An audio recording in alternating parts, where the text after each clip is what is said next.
Media.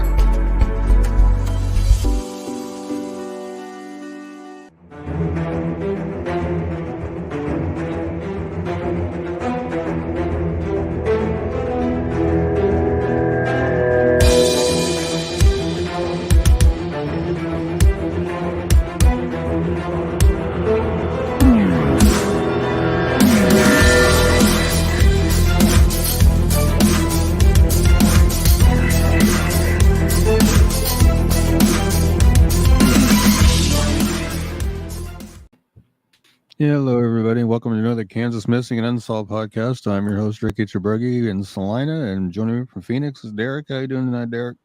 Doing pretty good, man. We got 24 people here. I'm assuming a lot of people are watching the Bills game tonight. So that's something that we're going to have to be battling every Thursday night show from now on until football season's over. A lot of people like football. Right. Hey, real quick, we want to give a shout out to our sponsor. You can find you can go to our website, kmupod.com, and you can also see a link there. It's Big Fish Bail Bondsman. Big Fish Bail Bonds out of Wichita, Kansas. That's 705 North Broadway in Wichita. They big or small, they release them all. Give them a call at 316-262-4100. And we should have another sponsor for next week, Ricky. So I'm going to be able to eat soon again. Haven't eaten in a while. I'll be able to eat again soon. But yeah, we're looking forward to a really good show here. What's been going on with you, buddy? No, a lot. Just working and trying to keep things going. You know, same old, different stuff. You know. Yeah, doing your thing, man. Yeah, I do want to address something real quick. I was contacted earlier about a missing lady in eastern Kansas, and the family member told me that the law enforcement agency there was telling her that they would do an attempt to locate, and they eventually said, well, we'll forego the 24 or 48 hour wait and then change it to missing persons. And I told her, I said, that is misinformation.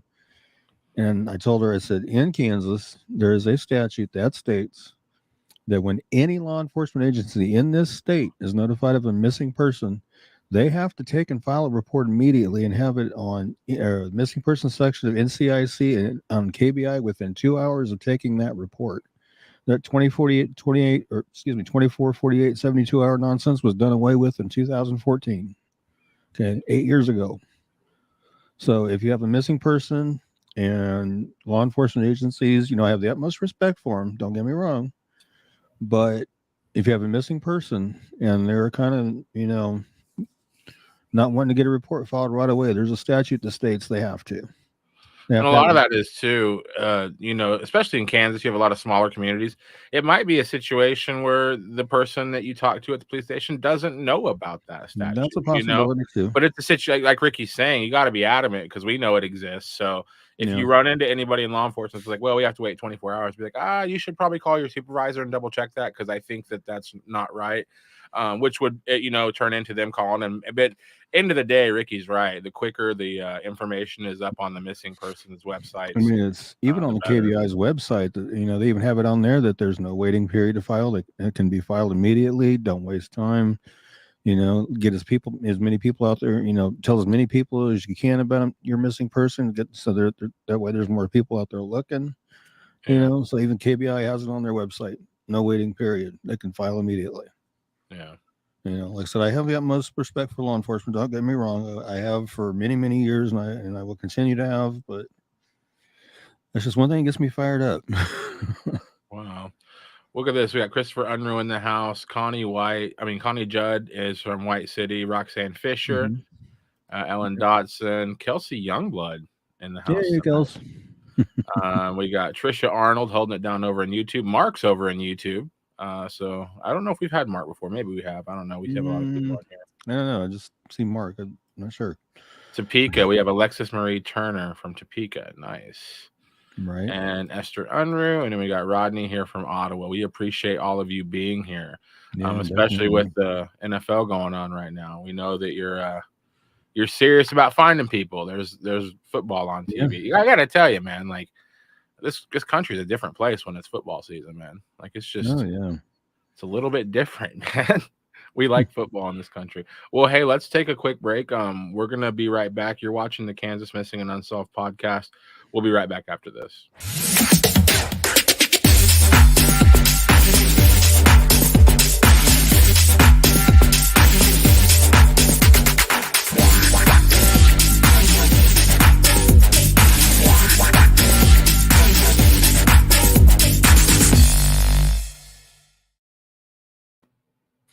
All right, we're going to start off with Kenny Rycheck. A gentleman that's missing from here in my hometown, has been now for a couple of years, almost 3 years. Missing from Kenny Rycheck, missing from Salina, Kansas since November 4th of 2019. 69 years old when he was missing. He'd now be 72. He's 5'9", weighs 175 pounds, has gray hair and blue eyes. He does sometimes use the last name Brown as opposed to his given name of Rycheck. Does suffer from diminished mental health capabilities. He's on disability, and he has not tried to access the funds in his account since he was last seen. He may have family in northwest Kansas, possibly around Colby. He was last seen at the Gospel Mission here in Salina. He left there and has not been seen or heard from since that time. He does not have a cell phone, a vehicle, or any identification on him. Again, he was 69 when he went missing. He'd now be 72. He's 5'9", weighs 175 pounds, has gray hair and blue eyes. If you have any information regarding Kenny's disappearance, you know his whereabouts, please call the Salina, Kansas Police Department at 785-826-7210 or the KVI at 785-296-4017 and see if we can't get Kenny located. And, hopefully he's doing okay, just living his best life out there, but we'd sure like to find out for sure. Yeah, I mean, because, it's not like the police are going to the police station in the morning in Salina, pouring their coffee, and then be like, okay, well, let's go look for Kenny. It's just not like that. That's not how it works. Like, at this point, it's just like you're just us, the police, everybody's just waiting on somebody to say something about maybe seeing him or hearing something. But it's just there's not enough manpower to do what you need to do to solve a lot of these things, But like, I just feel like there's answers right there in Salina at that camp he hung out at. I think that there just has to be more to the story than he got upset with somebody and left. Because like, I just feel like, I don't know. And you just wonder, because, Kenny didn't have a driver's license, he was kind of, nomadic almost. So like, you have to wonder how serious the police took that whenever somebody said, hey, we haven't seen Kenny in a while. It's like, well, he's a guy who lives outside most of the time and kind of, drifts from one place to the next, so that's not an odd thing for you not to see Kenny for a few days. So you're just curious how serious it's been taken since November 4th, 2019. And then now with all this time between it, you're dealing with people remembering what it bums me out that there wasn't manpower to get in there and just doing a real investigation and find out what people knew, because it just seems pretty vague. Yeah, my understanding is with our police department here, there's a staff shortage going on right now too. So that's probably not helping the situation either with having a staff shortage. So I mean, they're doing the best they can over there. Yeah. It's Salina. We cover all the towns in Kansas, but I would say a decent amount of flyers we cover are in Salina. And I don't know where it's at as far as fourth, fifth, or sixth biggest city in Kansas, but it's a big boy as far as if you're used to small towns like Liberal, Kansas, or stuff like that. Salina's a pretty big boy. So yeah, we're sending about 50,000. So yeah, so that's not bad, man. Well, speaking of little towns, let's go back over to Ulysses. Although this story might be involving Garden City, as we'll play a voicemail later. Let's talk about Alexander Perez in Ulysses, Kansas. Okay, he went missing from Ulysses, Kansas since December 1st of 2020. He's 35 years old when he went missing, and now be 36. He's 5'11", weighs 235 pounds. He has black hair that he shaves nearly bald and brown eyes. He had called a family member on December 1st and said he'd be coming to their home to do laundry. He never arrived at the family member's home in Ulysses, and he's not been heard from or seen by family or friends since then. He had been staying with family and friends prior to his disappearance. It's believed that he may still be in the local Ulysses area, or he may be in the Garden City area or surrounding areas. Again, at the time of his disappearance, he was 35. He's now 36. He's 5'11" and weighs 235 pounds, has black hair that he shaves nearly bald and brown eyes.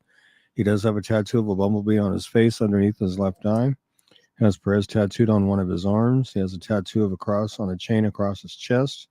If you have any information regarding Alexander's disappearance or you know of his whereabouts, please call the Grant County, Kansas Sheriff's Office at 620-356-3500 or the Ulysses, Kansas Police Department at 620-356-4600 or KBI at 785-296-4017. And see if we can help get Alex located and back to his family, because I know they are desperately searching for him and trying to find him. And this will be, the flyer reads December 1st, 2020 is the last time somebody has physically seen Alexander. This voicemail was sent to a family member of Alexander's and somebody who we are friends with on the side of the show on December 6th, 2020. So a 5-day difference there. This is what the message was sent.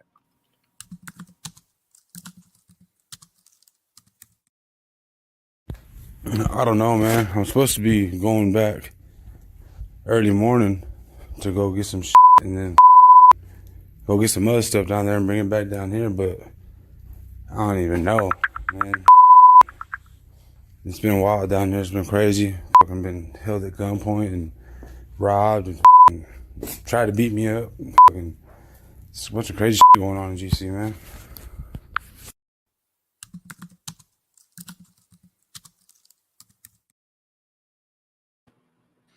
Wow, it's a pretty ominous message. Yeah, I've heard it 40 times and it still creeps me out every time I hear it. I'm just like, man, it sounds like he's in trouble. Right. I mean, he didn't sound scared. He sounded brave, if anything. He didn't sound scared. He just sounded like up against the wall, you know, like he had been cornered and things were bad. And then if he was doing anything illegal, you know, what do? Go to the police. Hey, I'm doing illegal things and I'm in trouble. Like, it's a bad situation. So it's like, I just listen to that and it breaks my heart to know that, you know, his family, that's the last thing they ever heard from him is, hey, I'm over in Garden City and things are really bad right now. That's, you know, that's rough to hear that. Let me actually, before we cover Dane, let's go to some comments here. Kelsey's watching on YouTube also. Nice. You got a comment over there so we can see it. Mondi is in the house. Love it when Mondi's here.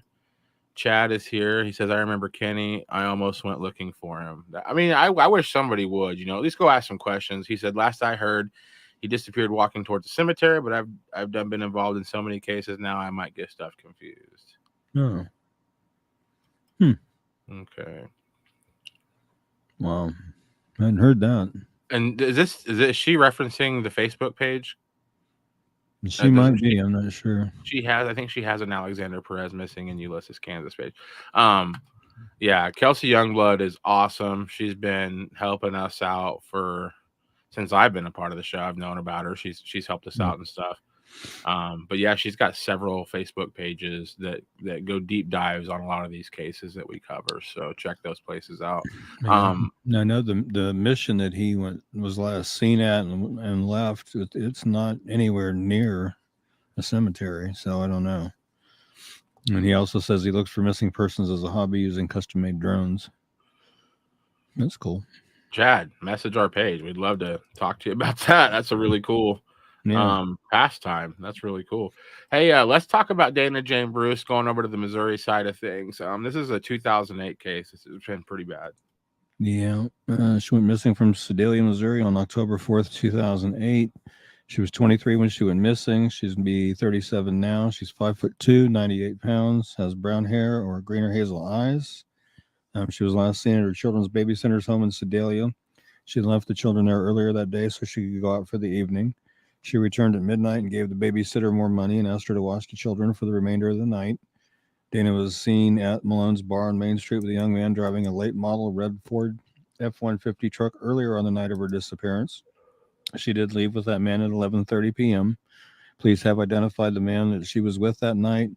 He traveled to Atlanta, Georgia after her disappearance, and police questioned him about Bruce after he was arrested there on unrelated charges of marijuana possession and driving on a suspended license. Authorities have not named him publicly, but they are calling him a person of interest in her case. He told his questioners that he and Dana parted ways after they left the bar, and he never saw her after that. She left all her belongings behind, including her hairbrush and toothbrush, and she does not have credit cards, debit cards, a checking account, a cell phone, or a car. Again, at the time of her disappearance, she was 23. She'd now be 37. She's 5'2" and weighs 98 pounds. She has brown hair that was colored brown at the roots and black at the ends with red highlights and green or hazel eyes. She was last known to be wearing a black shirt with the word Rebel in silver lettering on the front and blue jeans. She has a tattoo of a teddy bear with wings and the name Dylan on her upper left arm. She's blind in her left eye. She has a 2-inch scar along her lower spine and a stipple scar on her right shoulder. Her ears are pierced 1 time each. If you have any information regarding Dana's disappearance or you know her whereabouts, please call the Sedalia, Missouri Police Department at 660-827-7823 or 660-826-800, or the Missouri State Highway Patrol at 573-526-678, or their toll-free number is 866-362-6422. And see if we can't help get Dana located and back to where she needs to be, because I know, again, another family is desperately looking for her and trying to find her. Do you know if like any YouTube pages or podcasts have done much on Dana? There was a podcast that had been done by a couple of folks, and I can't remember how many episodes they did. Ellen actually turned me on to it, and they were really devoted to doing the podcast and really wanting to help try to find her, and they discontinued doing the podcast because they were getting some not so nice messages, so they discontinued doing that podcast.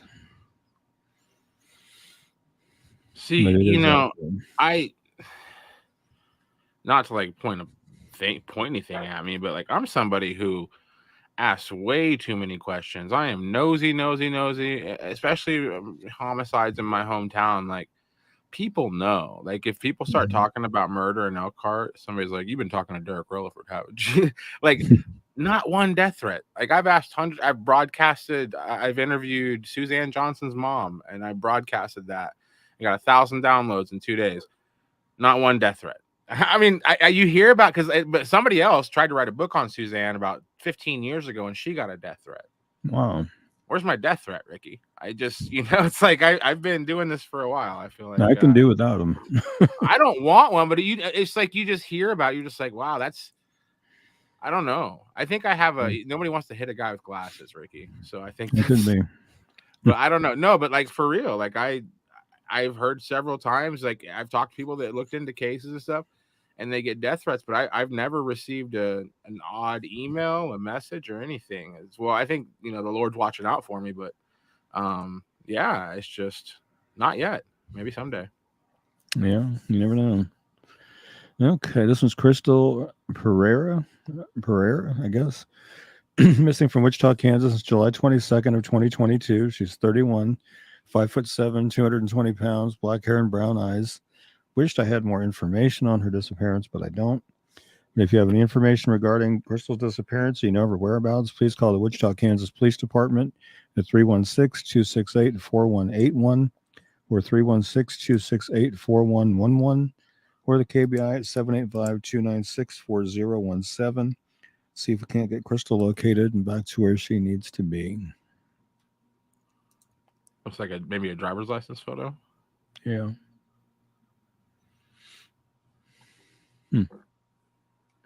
So that's just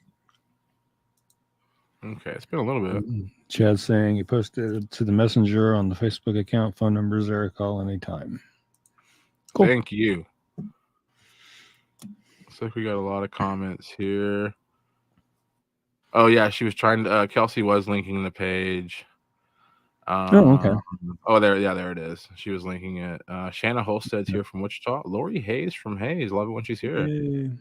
Hayes representative from Hayes. Ellen Dotson's here. Andrea Lynn is here from Junction City. It's cool that you're late. No big deal. No big deal. Yeah. We're just getting started. Party's just getting started. Yeah. Kelsey says sometimes I've worried about that. I'm not sure what she worried about, but okay.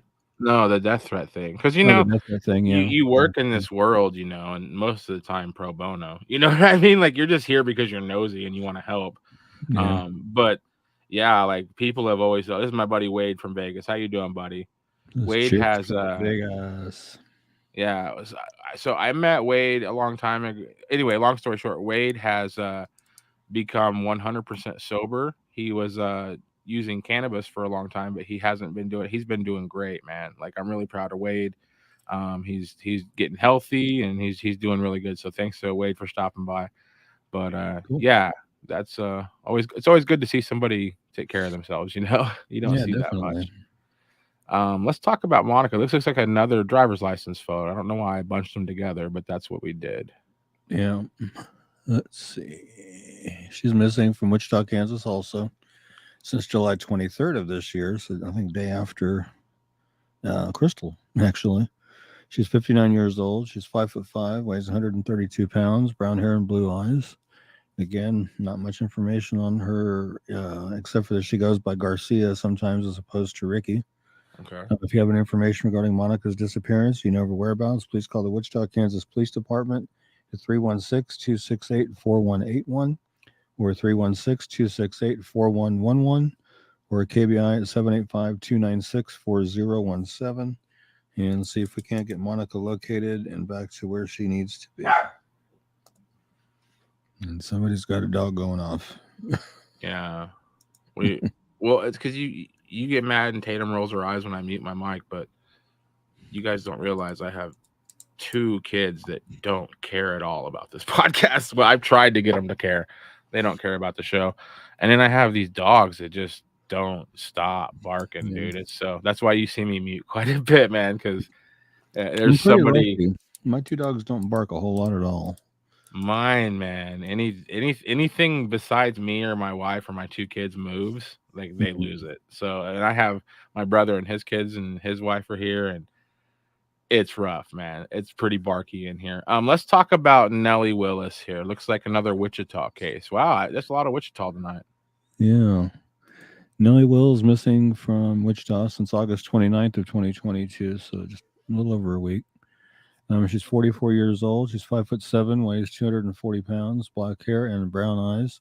She was last seen by her family on August 29th, but she was seen at the Open Door Shelter located at 402 East 2nd Street North in Wichita on September 1st, 2022. Again, she's 44, 5'7", weighs 40 pounds. She has black hair and brown eyes. She was last seen wearing a dress, a large furry black and gray leopard print coat, and tan sandals. Her ears are pierced, and she has a small tattoo on her left ankle. We're not sure what the design on that tattoo is. If you have any information regarding Nelly's disappearance or you know her whereabouts, please call the Wichita, Kansas Police Department at 316-268-4181 or 316-268-4111 or KBI at 785-296-4017 and see if we can't help get Nelly located and back home to where she needs to be. And she's actually a Hawaiian native, is also. Hawaiian native. Yep, she is a Hawaiian native. So that's just a week ago that she's been missing. A little over a week. Wade is saying 89 days sober, Derek. Good job, buddy. Yeah, thanks for the support. And he says game 1 of the NFL is in the 4th quarter. That's good. With a score of and then Chad says, I'll be flying near McPherson at the rest stop again looking for Amanda Crabtree. She was actually located safe. Amanda Crabtree was located safe. Says he could use some looking through 6,000 photos. I'll wind up with, and there's his phone number. Nice. And Shayna is saying Wichita is no joke, definitely. Kelsey's saying pretty barky. And Wade says, what happens if some of these people who are missing just move to a happier life somewhere and don't want to come back to their old life? Basically, the way it works with adults is you still have to go through and file the missing persons report and that. But when they locate the missing person, they are an adult. Basically, all the police has to tell whoever filed the missing persons report is, hey, we made contact. They're fine. They just don't want their location known at this time. And that's all they're required to do. Yeah. That's doesn't happen often. Because I saw an Unsolved Mysteries like that where the guy was missing and then the episode aired and they found him and he just moved again. He just didn't want his family to know where he was. But that's that doesn't happen very often. But I get it, Wade. That definitely could happen. And you could have people that are missing on purpose where they don't want to be seen for whatever reason. But I think for the most part, somebody goes Yeah. missing for a week or two. That's usually pretty, and maybe they even wanted to. I don't know, but you just got to wonder if people are like firing on all cylinders. I don't know. It's just I feel like somebody's missing. Nobody knows who they are. I think Ricky should make a flyer. But was it Sherry and Michael that were going to go together? It looks like those are Yeah. okay. Well, I would have put Sherry on the screen first. As well as Frida Denman, because Frida Denman's their mother. But yeah. Oh, okay. So it's 3 flyers together. Well, let me get Frida. We'll do Frida first then, since it's her, and then we'll talk about her children. It sounds terrible. Okay. All right. Yeah, it's quite an interesting deal. Initially, I flyer for her. I didn't have anything for the kids because I didn't have photos, and then we were able to track down photos. So, okay. So Frida Loretta Denman, she's missing from Independence, Missouri since November 10th of 1974. So it's been quite some time. She was 27 when she went missing. She would now be 74. She was 5'7", 130 pounds, brown hair, brown eyes. She disappeared with her son, Michael Johnson, and her daughter, Sherry Johnson. Denman's husband, Henry Lee Harbison, also known as Henry Johnson, disappeared at the same time as his family. They were not reported missing until March 1975, 5 months after their disappearance. It was the family's landlord that told the police they had disappeared. Police found Frida's clothes still in the closet of their residence. Harbison's clothes and clothes of the children were missing, however. Blood was also found on a cushion in the home, but laboratory tests on the stain were inconclusive. It is suspected that Harbison may have murdered his family. He has a criminal background and uses several aliases. He affiliates at the Church of the New Song, claimed the entire family was murdered, or his affiliates at the Church of the New Song claimed that the entire family was murdered. Frida's family believes Frida was murdered and the children were given away. Both the Independence Police Department and the FBI were involved in the Denman Johnson disappearances. The Independence Police closed the file on the disappearances, thinking the FBI would follow up on it. It didn't. The case remained closed until 2004. When it was reopened, investigators are testing the prison inmate in Arkansas as a possible match for Michael. Due to the unclear circumstances of their disappearance, the Johnson's children cases are classified as non-productions. Michael, Sherry, and their mother's cases are still unsolved. If you have any information regarding Frida's disappearance or you know of her whereabouts, please call the Independence, Missouri Police Department at 816-325-7335 or the Missouri State Highway Patrol at 573-526-6178 or their toll-free number 866-362-6422 and see if we can't help get them located or at least get some information generated as to what may have happened or where they may be.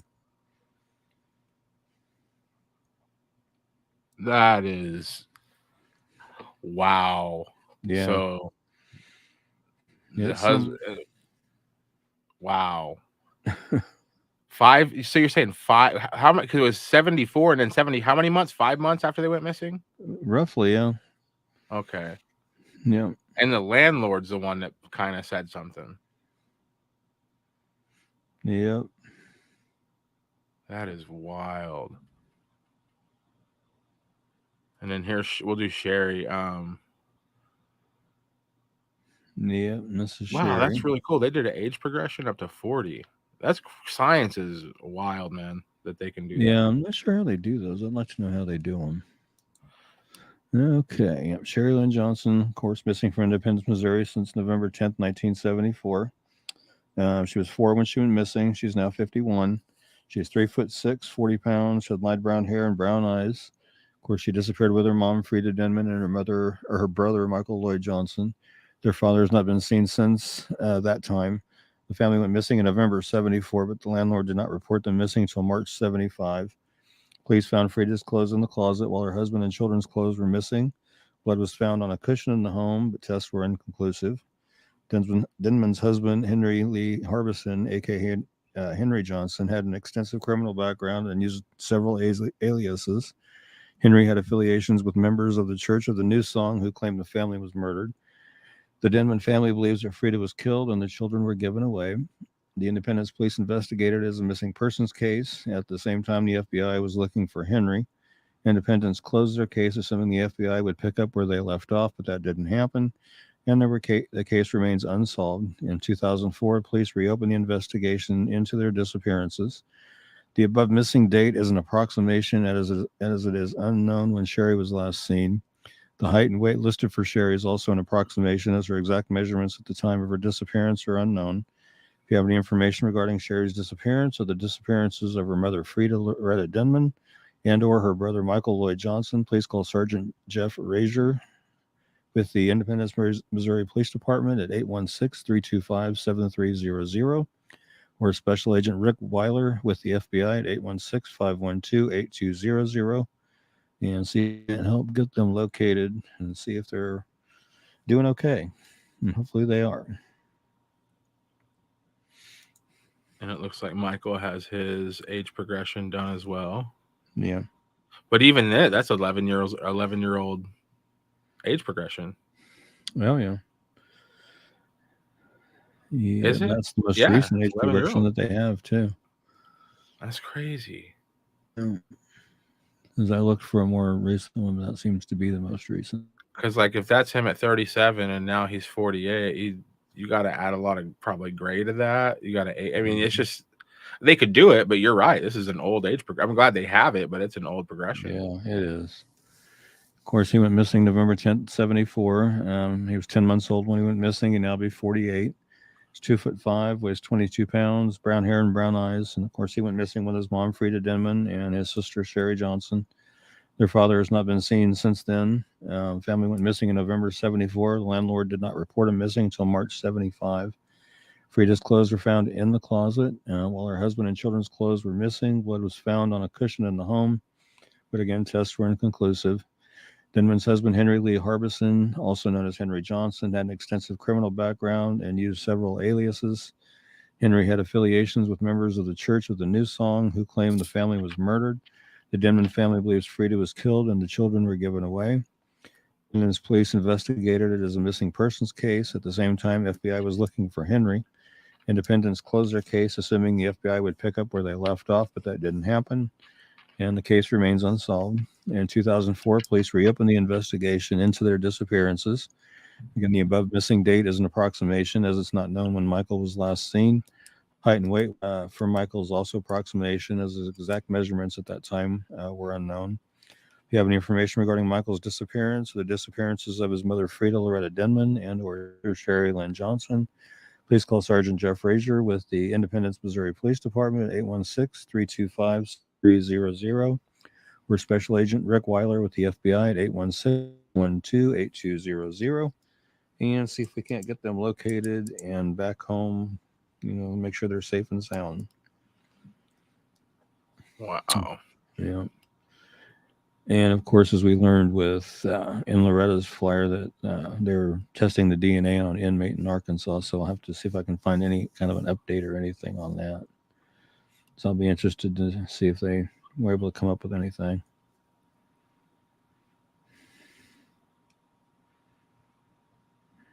Oh, wow.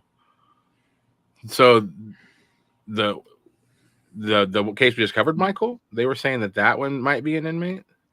That's what it was saying on Frida's flyer, yeah. So they were testing DNA of an inmate. I wonder how they would have Michael's DNA. I don't know. That was like 74. Yeah, it says investigators are testing the DNA of a prison inmate in Arkansas as a possible match for Michael. So I don't know how they would have it. Wild Especially after stuff. that many years, but they must have something. I don't know what, but yeah. Right. Well, you're watching Kansas Missing Unsolved podcast. We're going to check in from our producer, Brandon. We'll be right back after this.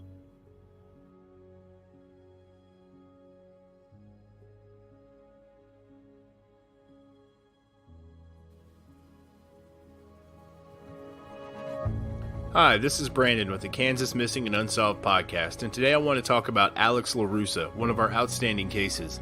He went missing on December 8th of 2017. He was 25 at the time he went missing. He would now be 29 years old. The last contact with family Alex had was at 4 a.m. on December 8th. Alex is wheelchair bound as his left leg is amputated above the knee. At the time of his disappearance, Alex was 25 years old. He would now be 29 years old. He's 6'2", weighs 175 pounds, has black hair and brown eyes. Alex has a tattoo on the left side of his neck that says pain. If you have any information regarding Alex's disappearance or you know of his whereabouts, please call the Salina, Kansas Police Department at 785-826-7210 or call Crime Stoppers at 785-825-8477 and let's work to try and get Alex back home.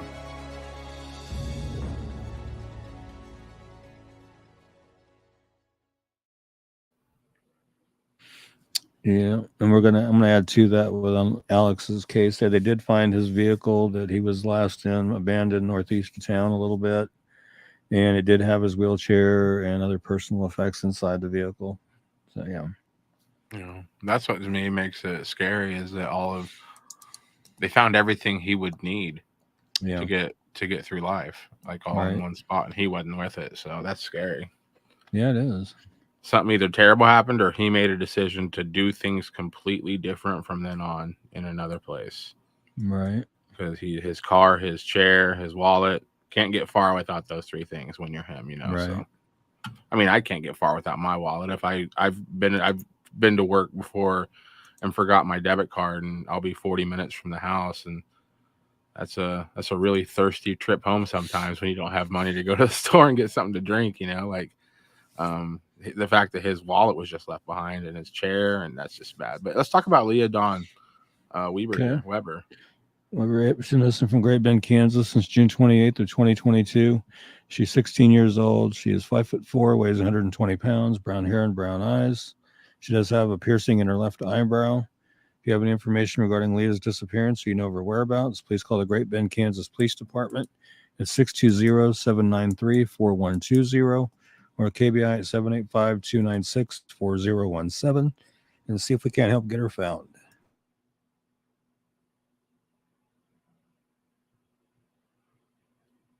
That's what? June, July, August? It's been a while. Yeah. School starting. I'm assuming Leah's in school or should be in school. Should be, yeah. I mean, this is a good time for us to help get Leah back home because trust me, school may seem like boring right now, but just wait until you're 35 and putting your name tag on for a job you don't really want to go to because you didn't take your education. I mean, I do it every day. Right. I wish I would have studied a lot harder. I wouldn't have to do all the hard work I do every day when I'm out in the world. So anybody that we see on here that's of age that needs to be in school, like I'm 100% going to always endorse. If you're gone on your own volition, like Ricky says, get your butt back where you need to be and go to school. And for you, do it for the 35 version of you because you're going to thank yourself for taking school seriously. Let's talk about Irene, Gillette, Wyoming. Yeah, this is one that just was brought to my attention a few days ago, and it's pretty interesting, actually. I'm not going to even try to tackle the middle name, but Irene Gagwa, missing from Gillette, Wyoming since February 24th of 2022. She's 32 years old. She's 5'1", weighs 89 pounds, black hair and brown eyes. She had moved to Gillette, Wyoming from Kenya in July of 2021. She was last seen by her family on a WhatsApp video call on February 24th, 2022. That same day, her boyfriend, Nate Heitman, bought a 55-gallon drum and was seen burning something in his backyard the next day.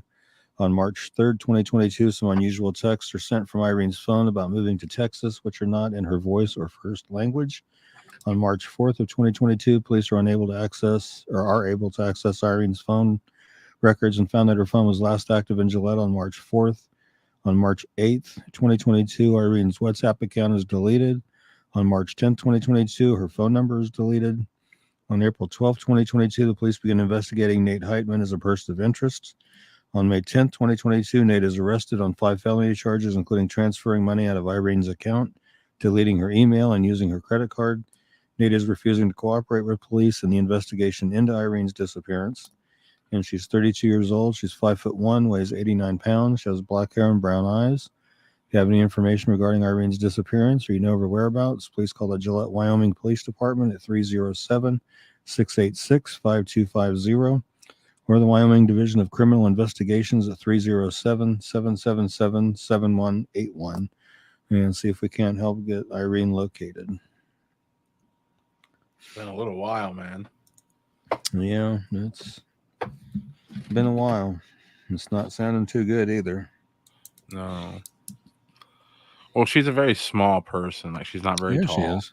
You know, she just looks like a very small person. So you just, I don't know. I just hope that, she's just like a small person, like you could pick her up and put her, it's like she's tiny. So, I just hope she's okay. And yeah, I do too. I hope that if she, like I always say, maybe she just took a walk. Maybe she's just clearing her head. Maybe she's doing her own thing somewhere. But, a phone call to somebody would be great right about now. Right. Just to let us know you're still here. Because, yeah, that's going on a long time, especially you're 32. And I feel like we say the same thing on all these flyers, but it's important to say it every week. But, at 32, you probably have some sort of establishment in your life going on. You probably have a job you have, or, people that rely on you, and to just leave all that behind is you kind of have to be like, why would somebody choose to do that? Why would somebody Right. choose? So you get a little nervous, like maybe something happened. Yeah. Yeah, it's not sounding too good on the boyfriend's end of it anyway. Right. So I just feel bad, but hopefully we can get some. Hopefully somebody's watching that knows something, and yeah, that's all we can do is just share these cases. Let's talk about Crystal Kipper. Okay. Yeah, I know we've covered her before in the past, but it's always good to go over them again just to let everybody know that, we're still thinking about them and want to make sure we help get them found. And Crystal's another example of that. She's missing from Kansas City, Missouri since February 24th, 1997. She was 18 when she went missing. She would now be 44. She's 5'5", weighs 125 pounds, has brown hair and brown eyes. She went to St. Joseph, Missouri so she could hang out with a friend. The two had went ice skating and enjoyed their day. After she dropped off her friend around 2 o'clock in the morning, she then headed home to Kansas City. Her friend noted that the low fuel light was on, and Crystal said her car had good gas mileage and she could make it back to Kansas City without filling up. She had promised to call her when she got back home to let him know she made it. Unfortunately, the call came around 2:20 that morning. Crystal's car ran out of fuel, leaving it on southbound shoulder of I-29 at State Route 371. The truck driver observed who he believed to be Crystal looking distraught, flagging down traffic. Another vehicle pulled up behind her. Her mother the next day with the battery low, no fuel, and the hazard lights on. There's no sign of Crystal or where she would have gone. It wasn't until later in 1997 that anyone had a clue to her. John E. Williams, who lived in Kansas City at the time, was being investigated about the kidnapping of a woman. The Crystal's ID, her paycheck stubs and clothes were found. DNA confirmed those were hers, and the condition of the clothes determined she had been killed. Williams admitted he'd killed Crystal by hitting her with his car. His windshield was busted and fixed the day after her disappearance. It's believed that she was not killed by being hit by his car, that the windshield was busted during a struggle with Crystal and the car. Williams refused to say where her body was. He led them to Platte City area, but she was not found, and he refused to divulge any more information. In 1999, Williams committed suicide and left no note behind, let alone tell anyone specifically where Crystal's body was. If you has any information regarding Crystal's appearance or you know of her whereabouts, please call the Platte County, Missouri Sheriff's Department at 816-858-3452 or 816-858-2424 and see if we can't help get her located and back home to her family. Sounds like a lot of that story died with him. Yeah, that's the sad part. It's cowardly. I mean, if he had anything to do with it, and just to take that way out, like, well, I'm just gonna shut the factory down because I don't want to deal with this anymore. It's like, at least, write a note and say, hey, everybody whose heart is broken over Crystal, this is what happened. It's like, I just want to take it with me. Let the pain end for me. It's like, why don't you let the pain end for Crystal's family? For the world.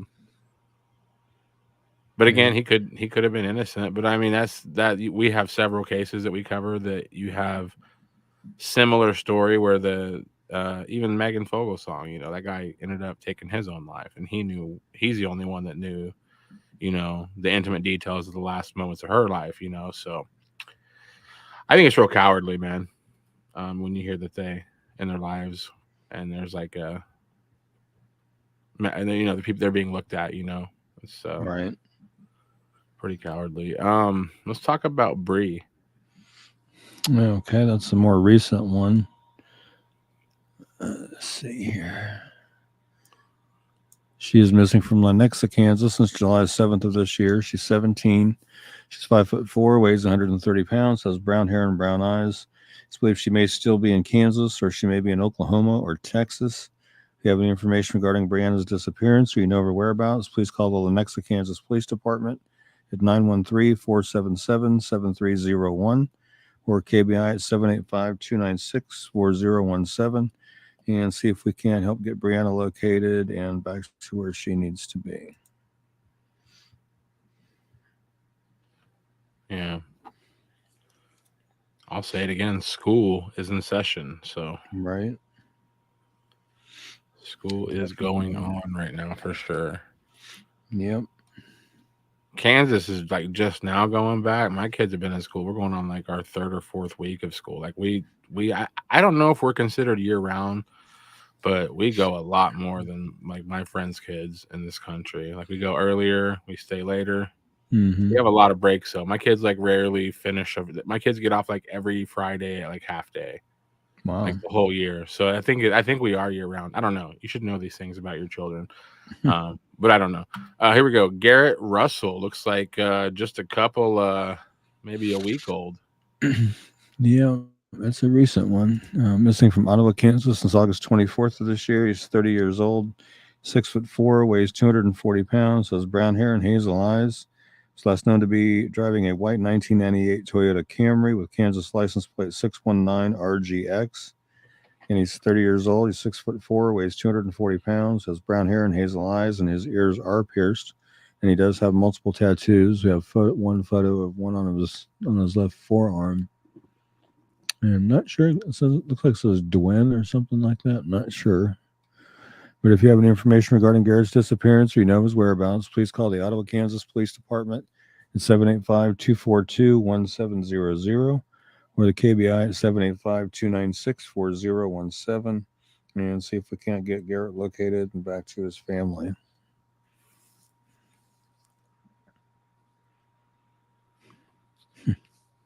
Yeah. Oh, whoops. I didn't know that. Oh, you clicked it too. Sorry. That's okay. Let's get his picture off the screen then. Yeah. Lynn Drake is saying he was found deceased September 7th, confirmed today. Oh, I did not know that. Well, my condolences and prayers go out to his family. That's terrible. Oh my gosh. Well, thanks for telling us that, Lynn. Yeah. That's terrible. I hate when we hear that. Definitely. Let's talk about Alexis. This is the title of tonight's show, and it looks like it's from 92. Yeah. I wish I could find color versions of those photos, but that's okay. He's missing from, Alexis Frederick Dillard. He's missing from North Lawrence, Kansas since December 11th of 92. He's 22 when he went missing. He would be now 52. He was 5'11", 155 pounds, brown hair and brown eyes. He was last leaving Johnny's Tavern in the 400 block of North 2nd Street in North Lawrence at 12:40 a.m. on December 11th of 92. He was a senior at the University of Kansas at the time and had spent the evening drinking with some brothers from his fraternity, Pi Gamma Delta, and he's never been heard from again.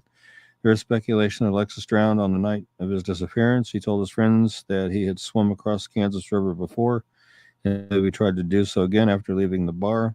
There is no evidence to support this or any other theory. However, authorities did find a footprint resembling Alexis's shoe on the riverbank, but the footprint was turned away from the river. Some witnesses stated they saw Alexis hitchhiking on the night of his disappearance, but the sightings have not been confirmed. Alexis's family describes him as an intelligent, responsible, and sensible person who would not leave without telling anyone where he was going. He has served in the ROTC. Again, at the time of his disappearance, he had a fractured toe. He has no cavities in his teeth, but he did have a molar missing when he wasn't in school. Alexis resided in Wichita. If you have any information regarding Alexis's disappearance, you know his whereabouts, please call the Lawrence, Kansas Police Department at 785-830-7430 or KBI at 785-296-4017 and see if we can't help get Alexis located and back to where he needs to be.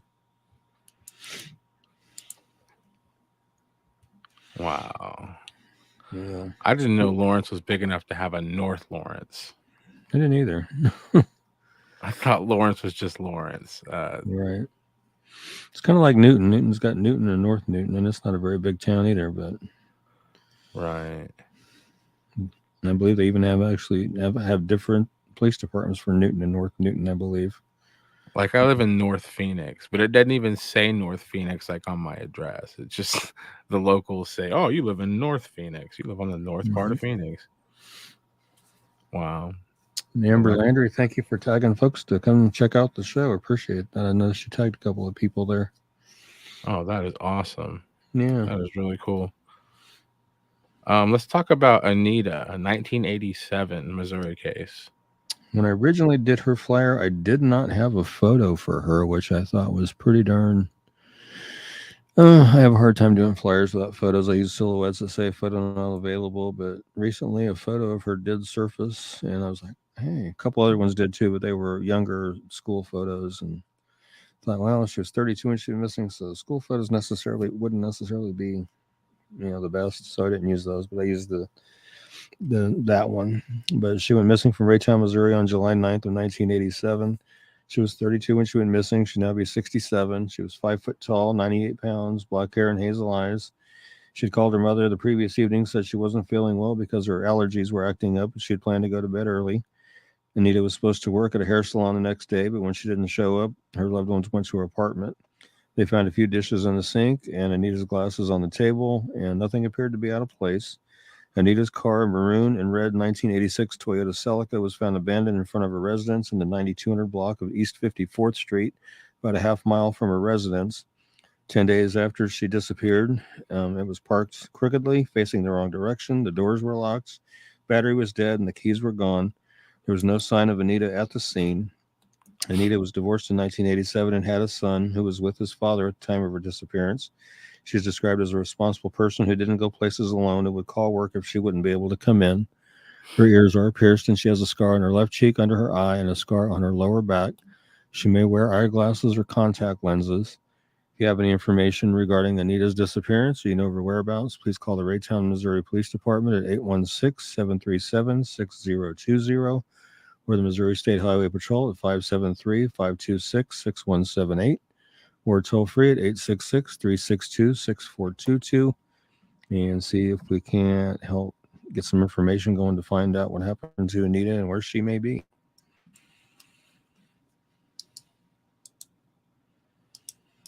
'87. Yeah.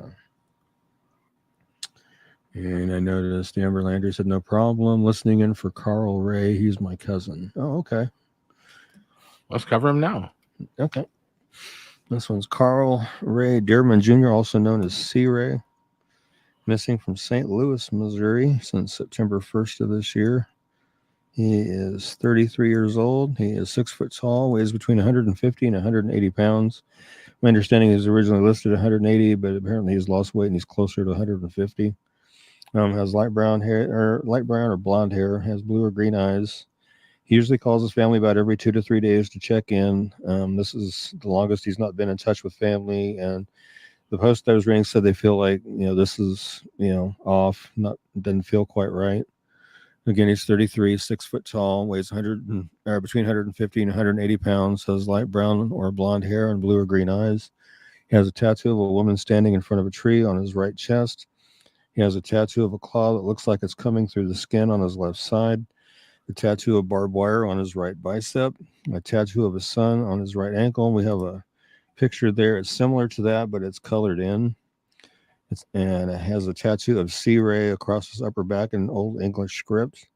If you have any information regarding Carl's disappearance or you know his whereabouts, please call the St. Louis, Missouri Metropolitan Police Department at 314-231-1212 or Missouri State Highway Patrol at 573-526-6178 or their toll-free number 866-362-6422 and see if we can't help get Carl located and back to his family.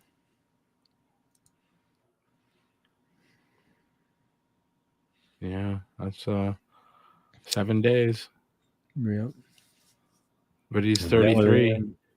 Valerie Ann says, Carl Ray is my brother, and she says, thank you for sharing this. You're very welcome, Valerie. You know, you say like, oh, it's only been 7 days, but I mean, this again, you have to look at like this is 7 days, and this is a 33-year-old man. He has people that depend on him. He has places to be, so it's very scary that we're going on day 7 of not hearing from him. So you know, my heart goes out to the family, and especially when he, you know, habitually calls his family every few days to say, hey, I'm still kicking, I'm doing okay, you know, and all of a sudden that stopped. Right. And my understanding is there hasn't been any movement on his social media either, so that's not good either. Wow. Yeah, that's not good. Well, hopefully we can get, you know, we're going out to 8 separate channels tonight. We're going out to the KMU page, but we're also going out to 7 other places. Hopefully somebody sees it, you know, and she said, you know, it's 7 days to some, but to us it's forever. That's what I'm saying though. Like, right. 7 days of not making a phone call to at least one person, you know, because I get, maybe you get mad at your family, or maybe you get mad at somebody and you don't tell them where you, but to not talk to anybody for 7 days, that's very scary. You know, I would be a nervous wreck. So yeah, heart goes out to him. Hopefully the right person sees this tonight. Yeah. And Amber's saying it's 7 days, but to us it's forever. I understand that. And Valerie Ann saying you never go this long without contacting anyone. And again, that is his sister, and Amber Landry is his cousin. So his family is in the house watching tonight, and we're very appreciative, and we pray that it helps get him located. Yeah. They're hopefully found soon and safe. They're very right to be worried. I mean, this is a big deal. Like I said, hopefully somebody sees this tonight. And obviously this gets shared on the pages too, and it gets a lot of shares there. So but yeah. Sorry you both are going through that, and hopefully we can get this out to everybody. Yeah, Tatum's got it blasted everywhere. So yeah, it's out there. Perfect. Okay, well, awesome. Yeah, well, we appreciate both of you watching tonight, and yeah, we hope we can get some resolution on that. We have one more missing persons case, and then we're gonna cover, I believe you got some Dolly Madison updates for me, but I'm not 100% sure. There are. Okay, good deal. Well, let's talk about Angela Hudson real quick, and then we can kind of go over the Dolly Madison situation. Yeah, and this one's going to take us clear over to Ruffin, North Carolina. Ooh, Brandini's. Yep. Angela Whalen Hudson, missing from Ruffin, North Carolina since September 20th of 2021. She was 33 when she went missing. She would now be 54. She's 5'7", weighs 120 pounds. She has blonde hair and blue eyes. She was last seen at approximately 10 a.m. on September 20th by a family member while at her residence in the 9700 block of NC 700 in Ruffin, North Carolina. I think it's North Carolina 700. I'm not sure. Angie informed the family member she needed to go somewhere and never return. Her vehicle, purse, and 2 young children were left at the residence. Again, she, at the time of her disappearance, was 33. She'll now be 54. She's 5'7", weighs 120 pounds. She has blonde hair and blue eyes. Angie has the following tattoos: a red scorpion on her back, a Chinese dragon on her upper right shoulder, and Egyptian hieroglyphics on her right ankle. If you have any information regarding Angie's disappearance, or you know of her whereabouts, please call the Rockingham County, North Carolina Sheriff's Office at 336-634-3238 and see if we can't help get Angela located and back to her family. It's been 21 years, so it's time to get her back home to her family. Dad, don't look. Don't look.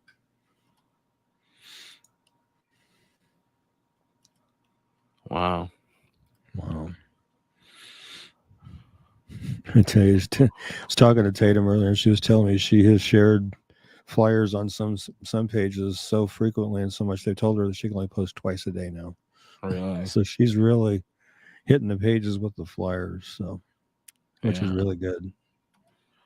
Yeah. Let's go ahead. What updates do you have for me, my friend? What did we learn? Well, this past, I believe it was Tuesday, actually. They had actually had a press conference, Great Bend Police and KBI, and they announced on this case, of course, on September 4th, 2002, around 7:55 that evening, Great Bend Police, they responded to Dolly Madison Bakery at 1004 Harrison in Great Bend. They found 2 deceased females, which were Mandy Alexander and Mary Drake. They were victims of an apparent double homicide, and they never said how the women died. Delivery truck driver who found the bodies said they were located in the back office. A witness described seeing a white male approximately 6'1" to 6'2", weighing 175 pounds, having collar length light brown to blonde hair, slight beard, walking away from the door of the bakery. The murder weapon was never found, and no suspects have been arrested. Officials also aren't sure of a motive for the murders, although some money from the store was missing that night.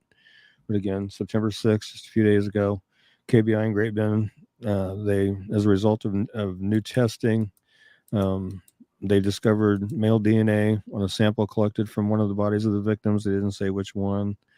KBI agents and detectives from the Great Bend Police Department have collected numerous DNA samples for comparison to the DNA discovered, and will continue with these efforts. And apparently, they're saying it's the type of DNA that cannot be entered into CODIS. I couldn't imagine what kind of DNA that would be that could not be entered into CODIS, but that's what they're saying. If anybody has any information on this, then please call the Great Bend, Kansas Police Department at 620-793-4120, or the Barton County, Kansas Sheriff's Office at 620-793-1876. Or, of course, you can call the KBI at 800-572-7463. And there is a $17,000 governor's reward available for information leading to an arrest and conviction in Mandy Alexander and Mary Drake's deaths. So, there's that out there as well. 17,000 reasons, as you like to say, to make that call. So anybody that has any information, call it in. I mean, they now have DNA. They just need somebody to match it to. Wow. Yep. But I mean, talk about having quite a bit of ammo now, because this case, there, as far I only found out about this case when you showed it to me when we first covered it. Yeah. Like, I never knew about this, but from what I remember, like, it was kind of like everybody was like, we have no idea what happened. It's just, but if they got some DNA, that is a huge monumental thing. So, yeah. Well, but then you're still kind of stuck though, because it was such an out of nowhere crime that they don't really. Do you know if they have like a list of suspects or where they would go with this new information? Do they have people that they want to test, or? Now say that again for me. Have you heard if they have any people that they're for sure going to test, or is it they just now know that they have something to match it to? They have been matching it against known samples, and so far no match yet. So far no match. Okay, well, yeah, but that's still big news. I'm glad that's yeah. I'm glad that's going on. Yep. Hopefully that'll lead them down the right road, and they can find out who did that. I mean, it's been 20 years. This year's the 20-year anniversary. So, wow.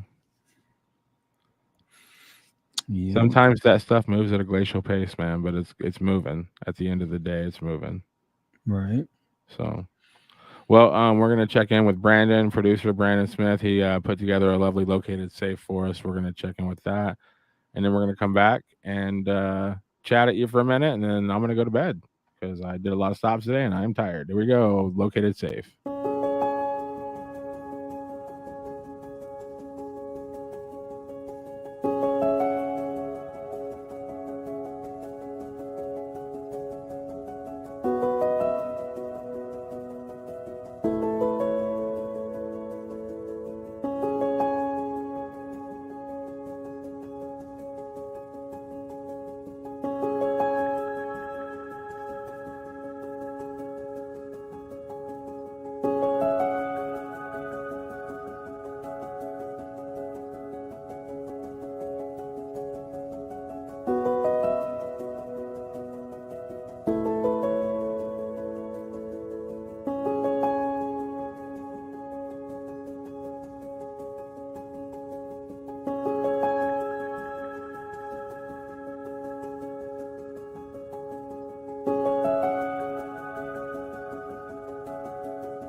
Wow, I always like to see the located safe videos. That's for sure.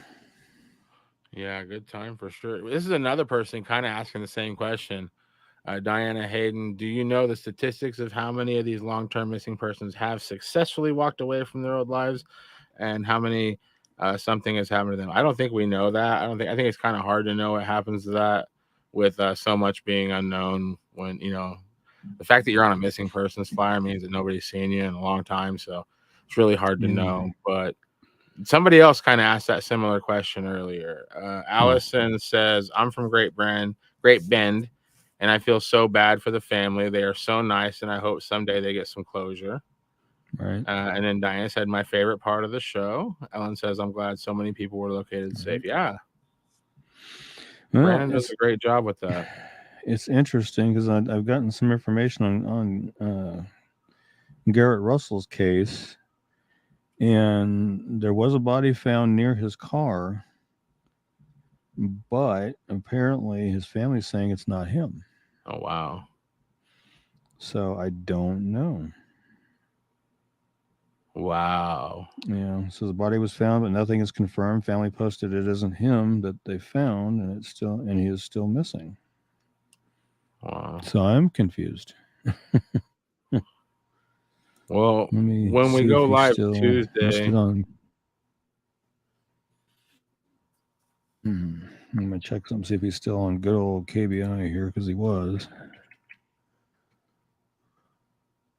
Yeah, he's still listed. Oh, he's still listed. Okay. Well, yeah. Hopefully we know more by Tuesday. Yeah. Yeah, see what we can find out. Hopefully, I mean, regardless of whether it's his body or somebody else's body, somebody's family lost somebody. So, I mean, hearts and, thoughts and prayers go out to the family of whoever it may turn out to be, Wow. Yeah, it's interesting. Yeah.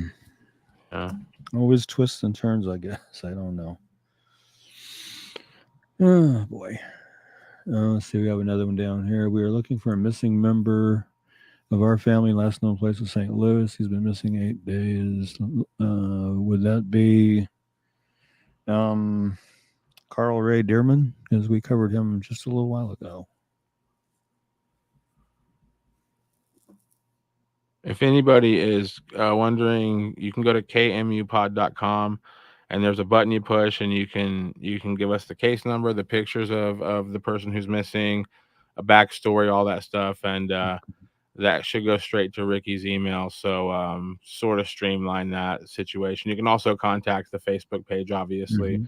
I think a lot of people just do it that way, but there is a way on kmupod.com. You can do it if you want to do it that way, but yeah, keep the cases coming. Keep telling us.